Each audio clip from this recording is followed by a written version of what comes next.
Hello, everybody. Welcome into the NBA Front Office Show. We made it. It's Media Day. The NBA is back. Tons to talk about today. I'm Trevor Lane, joined by Keith Smith. Keith, we've got a big trade to get into. We've got all kinds of training camp news. We've got emo Jimmy Butler. Everything going on around the NBA. It's so exciting to really feel like the NBA is now officially back. Yeah, it really does. Today is that day. No disrespect meant to the Mavs and Timberwolves, but Sure. when it's only two teams, it's almost like that first night of the NBA season. Like that's cool and all, but like give me that first league pass night where we got like 10, 12 games rocking and we're ready to go with that. That's when it feels like all right, we're here in full. But yeah, man, I'm excited. Obviously, Celtics made a monster trade over the weekend. I could not have been further away from being able to record with you where I was out in the middle of nowhere. So that's why we're doing it today. But yeah, man, there's so much happening, and it's crazy that normally it's the few days leading up to media day or camp signings and things like that. And then you roll into media day, and we've had monster trades over the last couple or last week or so, and maybe more coming. We'll see. The NBA getting everybody fired up and ready for the season. It's got like this nice little ramp up instead of just suddenly everything here and it's media day. We've had a few weeks now of stuff going on around the league, so it's been exciting. But let's just kick things off with that big trade. So we now know Jrue Holiday being flipped from the Portland Trail Blazers to your Boston Celtics. Malcolm Brogdon, Robert Williams, and a couple of first-round picks on the way out. Portland Trailblazers have a day. Wow. And let's start with the Celtics side, because I know that's going to be your approach. Boston now on paper, probably the best defense in the NBA.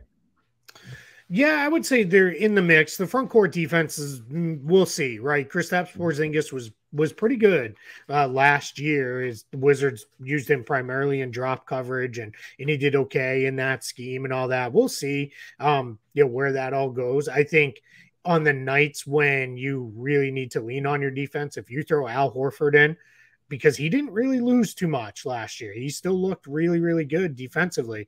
You put him out there with Tatum, Brown, White, and now Jrue Holiday, that's going to be a tough group to score on. So I think the big thing this trade delivers for the Celtics is they have a lot more versatility than they did a week ago. After trading Marcus Smart, who's one of the more versatile guards in the league because he can do so many different things, they were kind of locked into a little bit more. I thought we were going to see a lot more drop coverage and more kind of traditional style defenses. And now Joe Mazzulla has a lot of different ways he can play. He can go small, he can go big. Even when they go small, they're not super small because their guys all have pretty good positional size for where they'll be playing. So I'm excited to watch how this all comes together. I will say, word of warning, it may be bumpy for these guys in the first little bit. I always go back to that first Heat team that was like 10-10 or whatever they were, something like that over the first month of the season. You could see it be a little bumpy just because guys like Holiday and Porzingis are at worst been the number 2 options on their teams for a number of years. And now they're going to be sliding into 3rd and 4th option status behind Tatum and Brown. And that just sometimes takes a little while to sort itself out. So we'll see. But, it's hard to be anything but excited if you're a Celtics fan, just because after the Bucks added Damian Lillard, it was kind of like, all right, now we got to deal with that. Well, they added a pretty good way to deal with it by getting Jrue Holiday. Well, and it's kind of ironic because the Blazers sent Lillard to the Bucks and then kind of used that as leverage to get a haul out of Boston here. I was shocked at how much Boston gave up. Now again, if it gets them where they want to go, it doesn't matter. But 2 first-round picks plus Brogdon plus Robert Williams, I went, wow. Miami Heat fans, you're done. Heat fans that were saying, oh, they took this trade out of spite. No, not when Jrue Holiday could get you this. The Miami package was never getting Portland this much total in return for Damian Lillard. Portland comes out of this, I think, looking real good. Yeah, exactly. It's Portland. It's hard not to kind of piece these two trades together in a way, right? Because it's really, they started out the day trading Damian Lillard and then everything they got back. And guess what? they're not done because Malcolm Brogdon's not going to be there for very long. And by very long, I mean, he may be there to start the season just because we're at media day. Camp start tomorrow. There are some teams that are like, we're not messing around right now. It may be the best deal now. Maybe, all right, we've got to find a team that has tradable players. And that may mean December 15th or later when guys become trade eligible. But I will go about a 99.9% guarantee Malcolm Brogdon will not be on this team post the trade deadline. I don't even know that he's on the team a week from now, but I certainly know, a few months from now, he's not going to be with the Blazers. So they're going to get even more, from out of this deal. Picking up Robert Williams is perfect for them as a flyer. Where the Celtics were, it was a risky proposition for them to rely on him because of his health issues. He's played over half the games in a season exactly twice. In one of those years, he broke down late in the year and then really probably rushed back to try to help them win a title, which is not a criticism of him or the team. You're trying to win a championship, but that cost him, more than half of last year. So it was really hard because Porzingis doesn't have a great track record of health either. So that was risky for Portland. If he gets hurt, oh, well, we tried, right? We took a flyer on him. Doesn't really matter. And if he can, they can unlock the health and he's out there all the time, sure. And I get it. People like, they just got DeAndre Ayton. Why do they want Robert Williams? It's not about that. Right now it's about, stacking up players. And they're saying kind of, we think they can play together. Yeah, right. Sure. Because you're going back in the time machine in 1987. And, I don't see that, but, remember when Ricky Rubio and Johnny Flynn were going to play together? Yeah. Yeah. Right. Yeah. Yeah. Well, I mean, when you pass on Stephen Curry, you better say those kind of things with the two guys you have instead.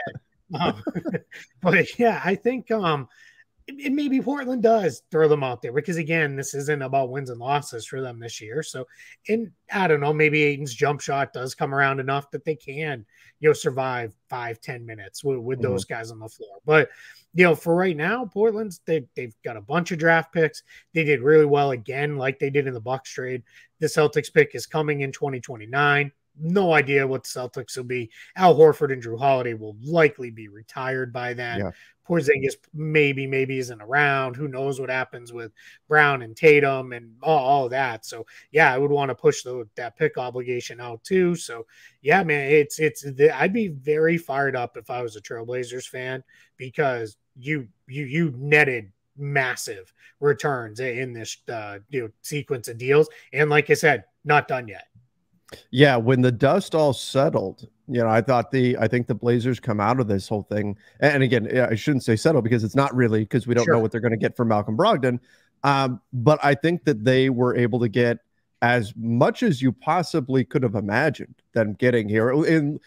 Short from Minnesota losing their minds and offering everything for Rudy Gobert, right? Short of something like that happening, this is the best return I could have possibly imagined the Blazers getting now that they got these pieces from Boston in exchange for Jrue Holiday, and you add this all up. I think they've put themselves in a really good position here moving forward, especially knowing that a Malcolm Brogdon, if you add another first, say there's a team that, I don't know, maybe in December or in January, right? There's an injury to somebody's backcourt, and then you're able to extract the first out of a team for Malcolm Brogdon. Man, that's a lot of draft capital that you added up. Plus DeAndre Ayton. It's a gamble on Ayton, but if the Blazers are right, this could pay off. If they're right that the Suns weren't using him correctly, if they're right that he's more valuable than what he actually showed in Phoenix, this could indeed be the spark that jumpstarts the next generation of the Blazers, and that's exactly what they had to get out of a Lillard trade. Yeah, absolutely. You're turning the team over to the kids. This is going to be Henderson and Simons and Sharp and Ayton and maybe Williams to some extent team as this goes. I kind of like the idea of, they kept Matisse Thybulle because it was such a, ridiculously good offer sheet. Why let him go for that small of a number? He's not so old. He can't fit with these guys. Now adding Robert Williams, you've added two top tier defenders. So at least on the nights when it's like, all right, we got to slow this down a little because this is getting silly. You could throw those two guys out there with Jeremy Grant. You can put a pretty good defense on the floor for whatever you need to do for a handful of possessions or minutes or whatever, just to kind of get things back to normal there. So I think that's going to help these guys. I was big on when Damian Lillard gets traded and when we sit down and do kind of our projected standings, which will probably be in a few weeks. We do it a little closer to the start of the season. I was like, all right, they're the worst team in the West, and they may still be that. Yeah, right. So that's the question. Now there's a question. I just assumed whenever they trade Lillard, they're definitely going to be the worst team in the West, and that's just how it's going to be. And that's fine. There wasn't even a criticism, right? It's just a reality. And now I don't know, but I can tell you one thing: this East Coast guy, I'll be staying up a lot till past midnight watching this Trailblazers team because I just think they're going to be so fun to watch them develop together with all these kids. Oh yeah, absolutely. I mean, look, Shaedon Sharpe alone is worth staying up to watch, but they've got a lot of guys. Absolutely. Oh yeah, I'm just saying you've already got just the athleticism of Shaedon. Then you're adding Scoot to the mix. Then you're adding all this other stuff. What can DeAndre Ayton be? Like, there's a lot of interesting pieces here for the Blazers. So I think as difficult of a time as this has been for Blazers fans, as frustrating as it's been, as long and emotional of a drawn out period as this has been. And we've seen Blazers fans going back and forth with Heat fans for months now, right? Despite all of that, I think Portland fans should feel pretty good at where they currently sit now that kind of they bit the bullet, they traded Dame. Now there's a direction for the future, and they got a lot of assets to head forward with. So I think Blazers fans should be excited while understanding that this is going to take some time. One last thing for me on the Blazers, and I just did it. I don't want to skip past Anthony Simons. Dude can play. Yes. He is really, really good. And I know we're all super excited about Scoot Henderson and Shaedon Sharpe and the trades and all that. Anthony Simons is still there, and he's really, really good. And I think a lot of people, as long as they aren't uninteresting and bad and people just tune them out because they're way up in the Pacific Northwest and all that, people are paying attention. They're going to find out really Anthony Simons. It would not shock me at all if he scores 25 points per game this upcoming season. And I don't think there'll be an empty 25 points per game where he shoots 39% from the field and 33% from three, and it's all crappy volume. I think he's going to put together a pretty good, efficient scoring year, and then that'll become likely down the line. Hey, is this another guy you can flip if you really want to build around Henderson and Sharpe, or he's young enough to stay with those guys and go. So, super excited about what Portland's putting together. Simon's certainly a guy to target for fantasy, by the way. That I think that could be a really good pickup. All right, let's jump over to one of the biggest. Last thing, sorry, because we didn't put on that thing. Guy from your team, Wenyen Gabriel, going to join the Celtics. It sounds as part, kind of the fallout of this trade is Boston needed to add another big. It sounds like Wenyen Gabriel's the first one. All we keep hearing from, all the insiders around is the Celtics are still poking around. There's nothing else major coming. They're kind of out of those tradable contracts, but $2 million trade exception from Grant Williams being traded. It's in the sign and trade to the Mavs. Wouldn't surprise me if you see something with that where they go out and get just a rotation big, because right now the front court's a little thin. It's Porzingis and Horford, and then it's Luke Cornett. It'll be Wenyen Gabriel. Those guys are fine, but they're more fine if they're your fourth and fifth bigs than being a third big. Got to give you 20 minutes a night. Like that's probably not ideal, every single game. That's more of a, hey, this week, tonight this guy's sitting out, and we know they're going to rest Horford fairly liberally. He doesn't fall under the resting policy because he hasn't been an all-star in the last several years and all that, so he won't play back-to-backs. My guess is anytime he feels anything, they're going to sit him. So that means guys like Gabriel and Cornette are going to have to play a bigger role unless they can do something else for a more established player. So we'll see, but that'll be kind of, whether that happens now or that's down towards the trade deadline kind of thing, that's something to keep an eye on.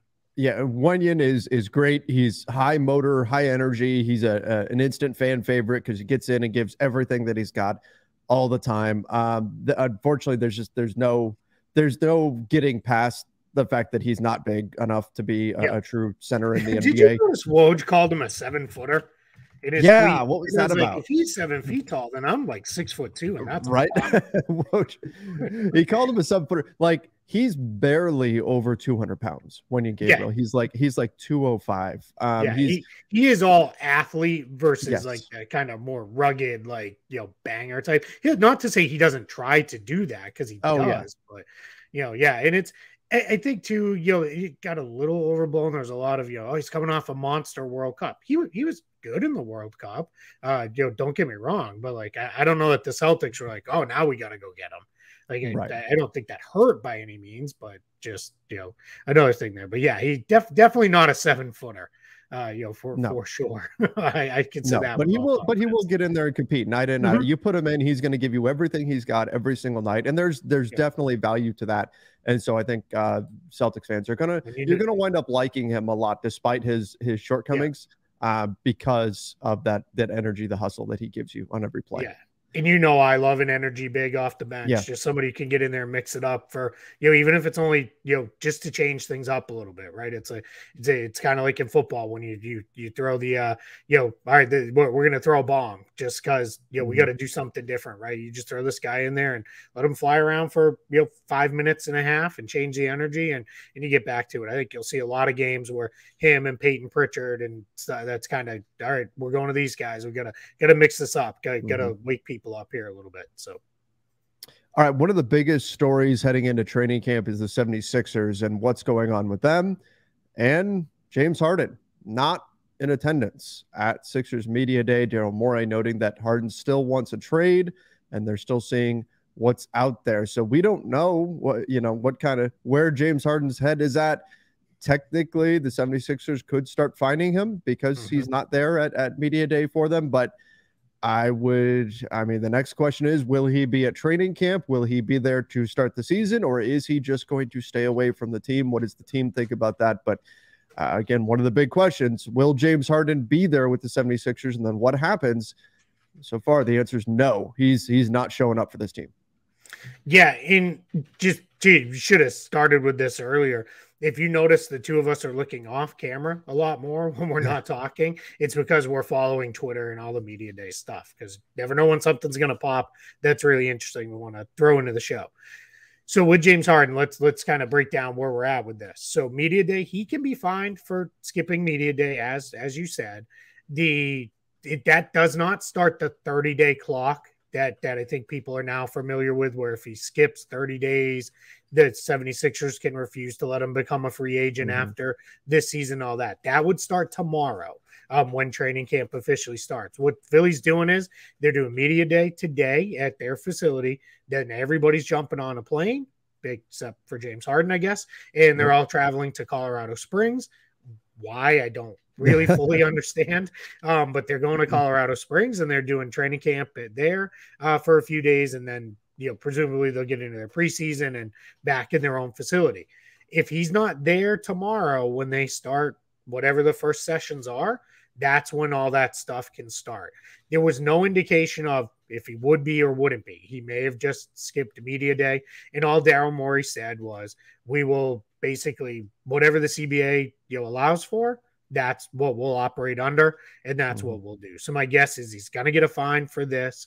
That'll just be an organizational fine for skipping out on the media. It could be an NBA fine. Well, we'll see. And then from there, it could get really ugly tomorrow if he's not there. Then we'll find out. And then if he's not there, does he pull a, I actually have a hamstring injury, or I have a knee problem, or whatever it is. We'll be kind of on watch. So this one's gonna remain all his eyes on it. What was the other report? I believe Woj had, they have talked to the Clippers in recent days again, but nothing's close. So we're still on Harden watch. Yeah. Hurricane Harden still out there, still out there, swirling. Over Philly. Look at us. Josh Primo lands with the Clippers on a two-way. Kind of gross situation, but a little bit. Kind of came out of nowhere too. Like this, I didn't even I'll be honest. After the Spurs waived him, and then the legal stuff and the settlements happened, I'd kind of forgotten all about Josh Primo. I wasn't even on my radar, and it's not. I don't I don't want to paint it out as this guy should be, out of the NBA forever and never given another opportunity and those kind of things. It's just, I'm a little surprised the Clippers went there now. Maybe there was a sense of another team was also interested in bringing him in, but we'll see. I think what is interesting was when the suspension came out that he's got a 4-game suspension to start the year. I was like, that's interesting timing on that. I was like, I wonder if somebody's actually going to sign him. Right. And then lo and behold, what was it, 30 minutes, an hour later, it came out he was going to join the Clippers on a 2-way. So I hope he's got things figured out and he's learned lessons and he's on the path to being a better person, and all the things that he did are very much behind him in his past. But he's got a lot of work to do to figure it out, and this is how he starts the process on getting back into the fold. Well, he's suspended for exposing himself to women, and to be clear, and he has said that it was not intentional. What was happening. Now, whether or not you want to buy that, but obviously the Clippers at least feel comfortable with the situation, comfortable enough to sign him. So we'll see. Again, the timing is a little weird, but I thought the same thing when that story came out, when the news came out that he was being suspended. I went, that's weird. Usually you don't have the suspension come down unless he's actually going to be under contract, and so now he is. So we'll see if he can battle his way back and all of that. But one of those unfortunate stories that we got to cover, and it's a bit unsettling here.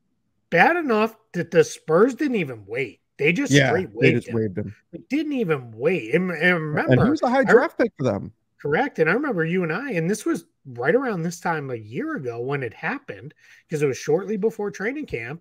And you and I were like, wait, what's going on here? We talked about it. Like, something had to have happened, because you don't just waive a guy who was, a first round pick with multiple years left and eat 2 years of salary, because they had just recently picked up his option too.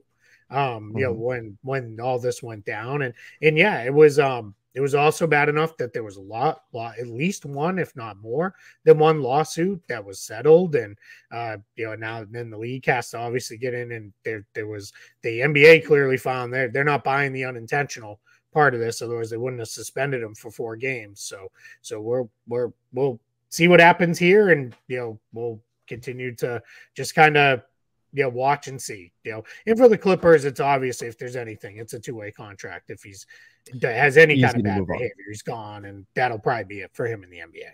Right. All right, let's move on to the Milwaukee Bucks, who have signed Cameron Payne. They add the veteran guard to their roster. He did get waived by the Spurs so that he could go find a spot on a contending team, and the Bucks certainly are a contending team. So this is a good landing spot for him, and it gives the Bucks a little bit more depth in their backcourt now, which they certainly needed. Yeah, even pre the Damian Lillard trade, their backcourt depth was not great. It was kind of Jrue Holiday.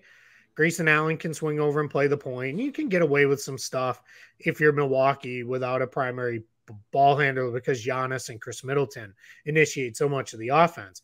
But behind those guys, it was really there just wasn't a lot in that mix. Now you're in a spot where, all right, Lillard's obviously going to play 35 minutes a night. Maybe they go a little lighter in the regular season, but he's going to play a ton of minutes. But you want to have those 15, 20 minutes a night covered of backup minutes if you need them. And Damian Lillard, good bet to probably miss 15-ish games or so this season, but on the low end, maybe a little higher potentially. So now you throw campaign in on those nights, and you just kind of keep it moving. So I think this is a really, really good signing for Milwaukee. And campaign's been I think people still attach like he was a first round pick and he got traded to the Bulls in that trade a few years ago. And I think people still just want him to be awesome. And I'm like, hey, if he can just be a pretty good backup, that's fine. Like, that's where he's at in his career. And I think that's what he's been, over the last at least 3-4 seasons. Yeah, absolutely. And that's really all the Bucks need him to be right now. So I think it's a good fit.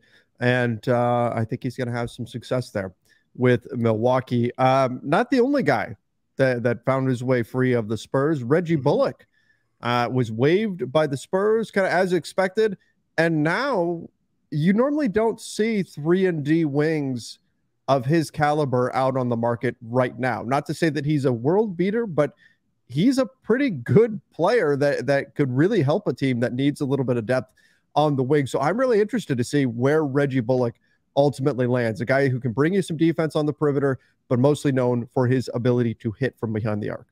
Yeah, I mean, any contender, right, that needs a player, will probably be in on Reggie Bullock, and it'll likely be a minimum deal, but he's fine with that. He's still going to end up, netting over $10 million from the Spurs, even if he signs a minimum now. So he should be in really good shape to do so. So yeah, I'm very curious to see where he lands, and is this one that happens again within the next few days as teams are ramping up camp, or does this drag out a little bit? We'll see. But he's definitely going to have opportunities and offers because he can, like you said, really, really shoot the ball. Shout out to Danny LaRue. He pulled the numbers. Reggie Bullock's shooting splits are absolutely hilarious. If you look at him for his career, he's like awful in October and November as a shooter. And then something happens December 1st and on, he's amazing. So his numbers always look good in the aggregate, but his first 2 months of the year, if you look at his shooting splits, he's like this super slow starter. And then he just, goes on a tear late in the year shooting. It's like under 50% true shooting percentage in the first couple months, and like over 60 in the last few months, which is just wild. He goes on a tear until he puts on a Lakers jersey. True. I forget he was with he's bounced around, huh? He's really been on some teams. He has bounced around quite a bit, but you're right. He'll wind up with a contender at some point. We don't know exactly who, but he's one of those guys where his skill set, you could literally pick any team and be like, oh yeah, he fits there because he definitely can. He definitely can. Yeah, right, Clippers, Suns, Pistons, Lakers, Knicks, Mavs, and now whoever's next. Yeah, that he's actually played in games for. Right. So yeah, that's a journeyman. Not quite sure. Like Ish Smith or anything like that. But, no, but he's not in that territory yet. I'm rooting, man. I'm rooting for Ish Smith to somebody to pick him up. He's got to land somewhere. Somewhere he hasn't already been. Yeah, exactly. Got to land somewhere. Potentially big news here out of Golden State. Draymond Green out 4 to 6 weeks with a sprained ankle. That means beginning of the season, he's not going to be there. He's not going to be there to start the season for Golden State. That's a pretty big deal for this Warriors team. Maybe that means Kevon Looney hangs on to his starting spot for a little while longer after all, huh? Yeah. I mean, that's probably what's going to happen here, but that's a tough blow for the Warriors to start off the year. Yeah, that would be my assumption, right? Everybody just slides up a position and they play small around Kevon Looney and figure it out for the first month-ish of the year. And that's the tricky part, right? I mean, when you suffer an injury right ahead of training camp, any injury is going to be, all right, we're close to, you're going to be ready for the start of the season. I think it was Nate Duncan who noted Draymond too has not always, it always takes him a little longer to kind of get up to ramped up and in shape to come back when he's been out for a lengthy period of time. So this could be, a pretty, it wouldn't be surprising if, we're more towards Thanksgiving before we see the Draymond Green we're used to kind of seeing. Right. Which in the Western, the West is, it's insane. Like you can put yourself in a very difficult spot if you're not going at 100 miles an hour right out of the gate. So we'll see what this means for Golden State. Again, still an extremely talented team. They've still got plenty of weapons. They could definitely tread water without him, but it will be a bit of a challenge for them to overcome. I didn't look at their schedule, but if they've got, I don't know, how early on they have like the Lakers and the Nuggets and teams with big guys, if it falls where you've got, sometimes the teams play a team 2 or maybe even 3 of their games against them in the first, month and a half of the year. If they've got anything like that, that's kind of tough because you certainly don't want to be without even Draymond at the reduced capacity operates under, even especially in the regular season. He's still better than 95% of the big man defenders in the league. You don't want to be shorthanded going into matchups like that. Well, I was just looking. I was hoping that they saw the Lakers a bunch of times early in the schedule, but they do not. They don't see them early on at all. They don't see them until I think into January. So, they have some. They've got some winnable games. They've got Houston here. They get OKC, they get Detroit, they get, I mean, Cleveland can definitely punish them inside. So they've got the Cavs twice. So that's something maybe to keep an eye on there. But, look, in the West, everyone's schedule looks like an absolute bloodbath because it's the West. But they do have some teams where I look at it and go, okay, like Alper and Sengun could have a really big game against Houston, but otherwise they should still handle that game just fine. Detroit has a bevy of bigs that they can throw out there, but they should still handle that game just fine. I don't look at this schedule and think, oh my gosh, this is going to be rough. They do see Minnesota twice, November 12th and November 14th. That's a little tricky. That's a tricky matchup there, but is Draymond back by then? That could be within the time frame where he's back in action, probably not at 100%. But that's the biggest, red flag that jumps out to me on the schedule. Aside from, of course, they see Denver on November 8th. That's obviously tough. Mm-hmm. So. Yeah, and it's to your point on the West, like I've been around all the trade stuff. I've been doing ramp up stuff for the season, really trying to where do I see these teams slotting in? I mean, I feel pretty confident saying Portland's not going to make it. Houston's not going to make the playoffs. I feel really confident in those two predictions. In San Antonio as well. I think Wembanyama's gonna be good. I don't think he's gonna be that good. Outside of that, you could tell me any of the other 12 teams, because I know some people seem to be pretty down on Utah, but I think they have a chance to be pretty good.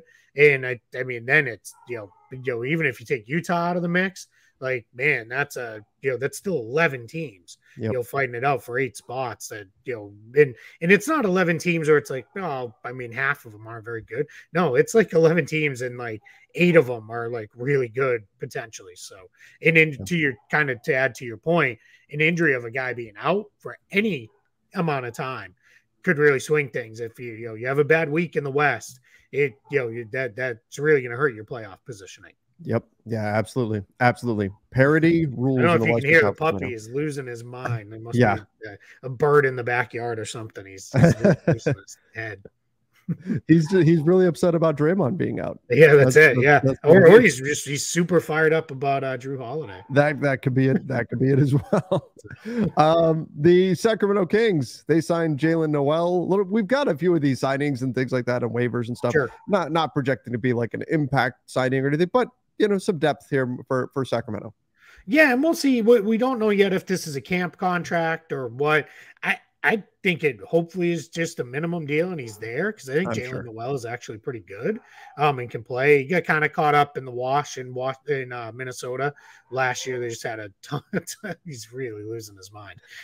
They just had a ton of guards, so that got really kind of messy for them. So I think we'll see if he can do something in Sacramento. Sacramento lost Terrence Davis though, or hasn't re-signed him at least. So, just use an extra guard in there, and I think he can play. We are not going to cover every single, camp signing, obviously, because there are going to be literally hundreds of those that happen over the next few weeks as teams line guys up for G League and the like. But when it is an actual, NBA potential rotation guy, we will jump in and talk about it. All right, let's get into a strange story. Kai Jones, now away from the Hornets. I actually thought he was fairly impressive in Summer League. Of course, has that highlight dunk over Victor Wembanyama. And now he's been making all these comments on social media, and they're saying, yeah, stay away. What is happening here? I wish I knew. There's also reports out there. I've seen a couple different places that Clutch Sports is walking away from him as a client potentially. I've seen that 2 or 3 places have commented on that online, and I don't know, because that's not usually. There's rarely like an official announcement on something like that. But if that's the case, that doesn't bode well for him. And yeah, I mean, weird stuff. And where I first saw was it started getting picked up by some of the aggregation accounts, and then Hoops Hype. And I know if you're watching this, you're probably familiar with Hoops Hype rumors page because it's must read stuff there. But they had a bunch of his tweets, and it was things like Mark Williams isn't good and Nick Richards is bad and I'm better than these guys on my team, I should start, and all this kind of stuff. And it's like, all right, dude, cool to be confident in yourself, but like trashing teammates like that's rough. It's but then weird. a lot of other weird kind of posts like late night, him dancing around in what looked like his underwear and just weird stuff that it's like, I don't know where all this is coming from. So hopefully the Hornets they're just saying it's a personal situation. And, hopefully if he needs any help, he's getting the help he needs, or the Hornets are just saying, we don't want to deal with this nonsense where we're out, to start the year. So we'll find out more as it goes, but disappointing for the Hornets if you're in this spot when you invested a first round pick in a guy and it's kind of gone this sideways. Yeah, absolutely. Absolutely. All right. Daniel Gafford, Landry Shamet are going to be out for a few weeks here for the Washington Wizards. Could impact the start of the season for them. We'll see how quickly they can return, but just something worth noting here. Yeah, less concerned about the Shamet one for them. Unclear how much he was even going to be a part of things there. They have other guards, other younger guards, guys that they truly invested picks and time in developing. But Gafford is tough. They do not have a lot of big man depth on that team. They just don't have a lot of center position. And I know, insert, who cares? They're going to stink. They're going to be bad. It's just not how you want to start your season. And even if you're going to be bad, well, you're going to be that anyway. At least be a normal bad team where you're playing guys in real positions and you're getting valuable stuff out of what they can do. Because I'm just not sure. I do wonder now, does that make it a little more likely that a guy like maybe Mike Muscala sticks out of training camp and it makes the roster? And do they find a move another way? But yeah, this is a team that's, they're not going to be good. Nobody wants to start off this way with at least one starter and maybe a second rotation guy, not on the floor to begin. 2 to 4 weeks for each of them. It's an elbow injury for Gafford and a broken big toe, I think it was, for Landry Shamet. Okay. Keith, I've got a real quick muscle watch update here. Our guy Luca Rosano from Raptors Nation, Scotty Barnes says he has put on 9 pounds of muscle. 9 pounds of muscle. Let's go. 9 pounds. 9 pounds of muscle. Like, I mean, and I know these teams can measure this stuff, right? You do that, but I always just want some dude to come in and be like, yeah, I added 9 pounds of just fat. Man, I ate terrible. I did nothing all summer. I've been eating pizzas, and that's gonna be James Harden. Yeah, right. I know you weren't on the beat at that point. You were a fan, but that was kind of Shaq a little bit, right? When it's not. I rehab on the company's time. On company time. Yep. Yep. All that stuff. Like, that's right. Man. I just don't want somebody else to roll in and be like, yeah. And you know what? If you're as dominant as Shaq was, it's hard to argue, right? It's like, all right, I love when people like, how great would have Shaq been if he was in shape his entire career? And it's like, he was pretty damn great anyway. I don't know, that it made much of a difference. Yeah, I mean, he was obviously incredible, but all right. It's very specific, 9 pounds. 9 pounds. Well, yeah, I mean, it tells you he knows exactly how much. I think he just didn't want to be like everybody else and say 10 pounds of muscle. That's it. Yeah. So he said 9 pounds of muscle. I was really zeroed in on that specific number. They had the calipers out measuring muscle against body fat and all that. That's right. Landed at 9 pounds. There we go. Getting in that tank and everything. All right. Let's finish up with this, Keith. I know you wanted to run through some waivers around. Yeah, just because there were a handful of kind of semi-notable names. So we already talked about Reggie Bullock, but the LA Clippers waived Jason Preston, who would have seen his contract become guaranteed. He's the fun story. He was a Detroit Pistons blogger back in the day, and then was drafted by the Clippers. He's an Orlando area kid, so I'm always rooting for him, and I hope he does well down the line. And then the Grizzlies, who they were in a spot where they had to waive a couple guaranteed contracts. Thought that might carry into camp and let guys fight it out a little bit, but they moved early. Josh Christopher and Isaiah Todd, 2 guys with guaranteed money. That makes Josh Christopher, Usman Garuba, and Ty Washington all guys the Rockets traded that were on guaranteed contracts. And again, this is kind of the one thing when you have too many picks, right? You can't keep them all, and then whether they land somewhere or not, we'll see. But Josh Christopher waived. He's an interesting player. I wouldn't be surprised if he catches on with a 2-way with somebody, because I think there's some talent there. And then Isaiah Todd, probably he needs to log more G League time. But that was it. I just wanted to run through those just because those were all semi-notable names of waivers that are getting done. We've still got a handful of teams that have to make cuts of guaranteed money. But we're probably down to the point where that may carry out at least two-ish more weeks, and maybe even 3 as we lead up to the start of the regular season. Yeah, OKC still has some moves to make. Yeah, OKC's got a few. Cut people. San Antonio's got one that they got to do at least now. Just we didn't put it on the show, but just some dates to be semi-aware of. October 23rd is the last day that guys can sign rookie scale extensions. It's also the last day for veteran extensions for players with more than 1 year left on their contract. And it can be 1 year with a player option, because you can always opt out of decline that player option, and then you're on a 1 year and sign.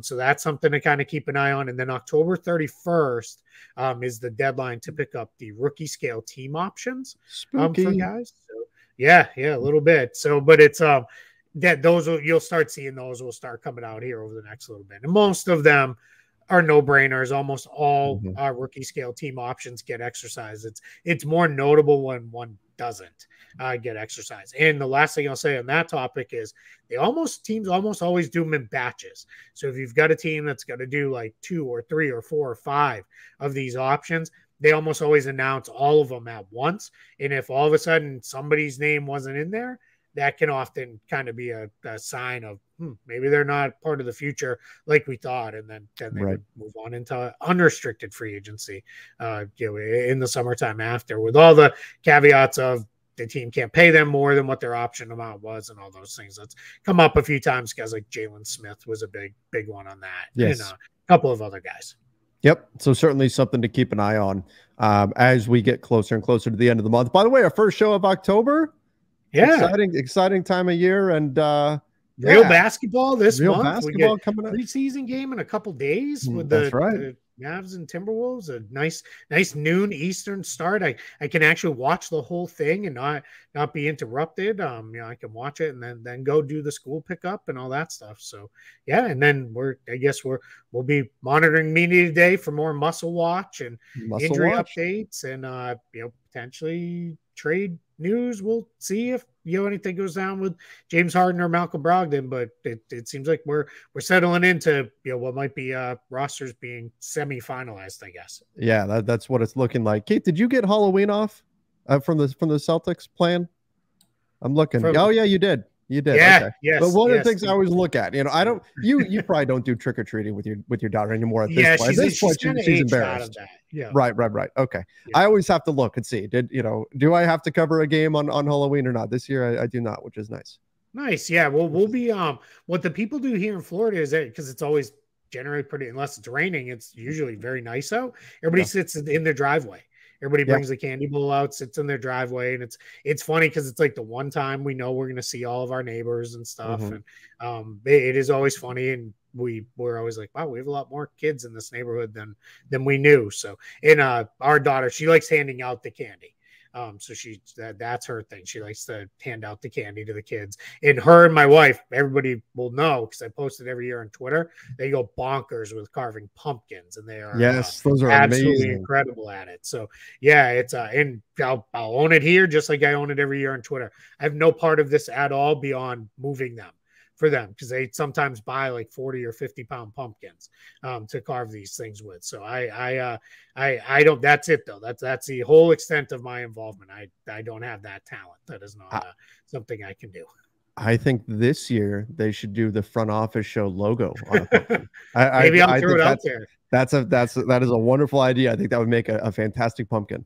We spent a lot of time in the car this weekend, and they spent that was one of the topics was, what is it? There's always a theme. Like one year was Marvel, one year was, it's been a million different things over the years, but yeah, they every year. So yeah, my wife actually is so into it. She takes days off of work. So she's off the Monday and the Tuesday to really focus on carving the pumpkins and all that stuff. Yeah, she loves it. It's one of her favorite things to do.